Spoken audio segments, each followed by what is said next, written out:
Hey guys, okay, this is part of your 2023 A strength routine.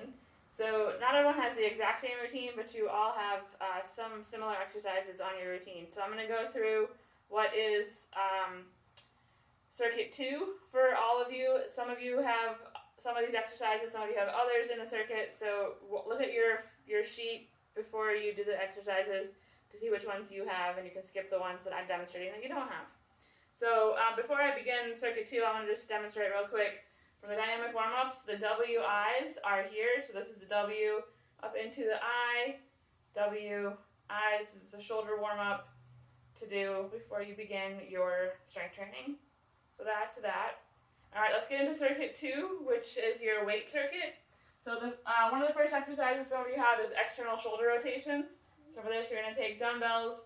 You're going to bring them right in front of you, pull them apart, out to the sides as far as you can, and then bring them back together.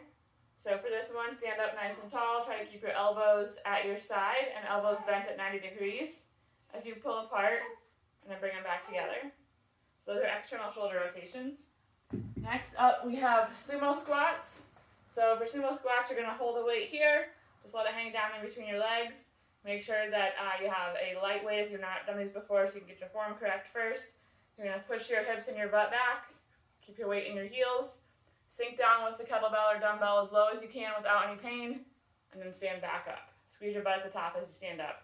Sink down, just let the kettlebell or the dumbbell hang down. Stand back up. So from the side, so you can see, activating my core, pushing my hips and butt back. Weight is in my heels.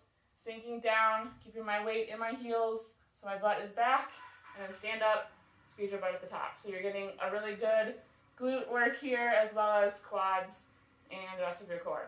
So those are sumo squats.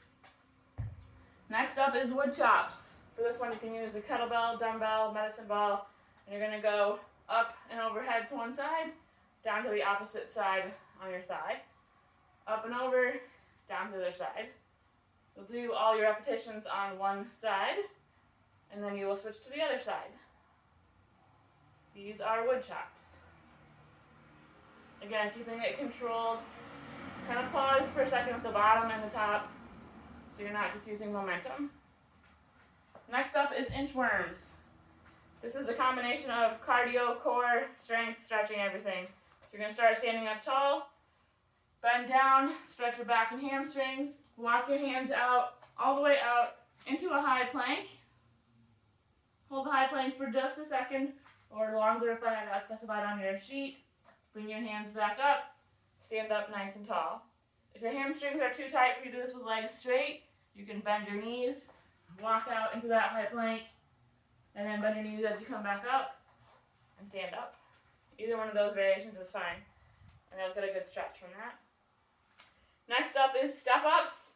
So the key for step-ups is whatever you're stepping on your surface should be so that your knee is 90-degree angle or lower. Nothing higher than that. You should not have your knee up like this when you're doing step-ups. And if you've never done these or you have any knee pain, start with a small step. So I'm actually going to use a really small step here to demonstrate. And you can see my knee is nice and bent at 90 degrees or less. Front foot is going to stay on the step, and you're going to use that leg to press yourself up and back down. If you want to make sure that you're not using the back leg for your step up, then you can just tap your toe to the floor and not actually put your foot all the way down. Alright, so for those, start off with no weight unless you've done them before, and then you can just hold dumbbells here, and again you're just going to press all the way up. Keeping all the focus is on using this front leg, using your quads and your glutes. Those are your step-ups. If you have something like a bench, like I have a bench here, but it's too tall for me, so I would put like a kickboard or something on the floor, or if you have a weight plate, you can put a big weight plate on the floor so that it gives me about 1.5 to 2 inches of extra height, and that makes it so that my knee bend stays 90 degrees and I don't have to go up higher than I should for my knees.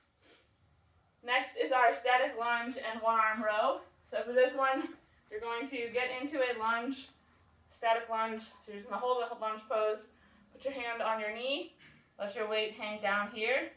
Your back is bent, your hips are hinged forward, or not back is bent. Back is flat, but you're bending forward over that front knee, and pulling that dumbbell or kettlebell up to your armpit.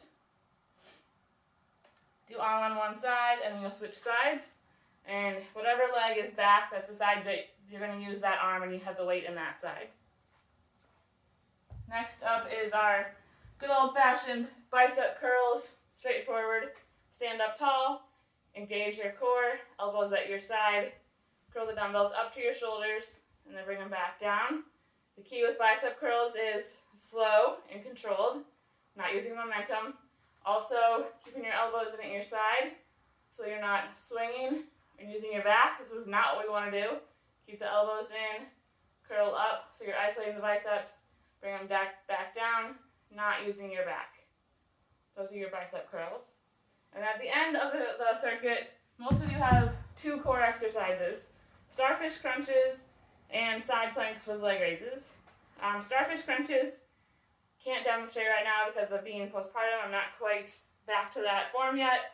But basically you're going to lay on your back, arms out, legs out. And you're going to do a crunch and bring everything up and together, and then go back out into a star. So you're on your back like this.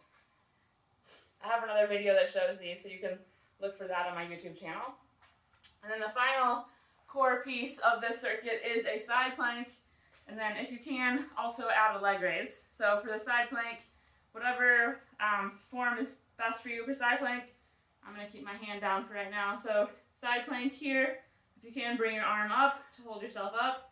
And then if you are able to do a side plank here comfortably, then add a leg raise. Or if you want to hold yourself up this way, you can too. But the idea is you're pushing your hips and core up while moving that leg up and down. So that's your side plank with leg raise.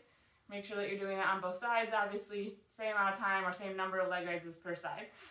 That's circuit 2.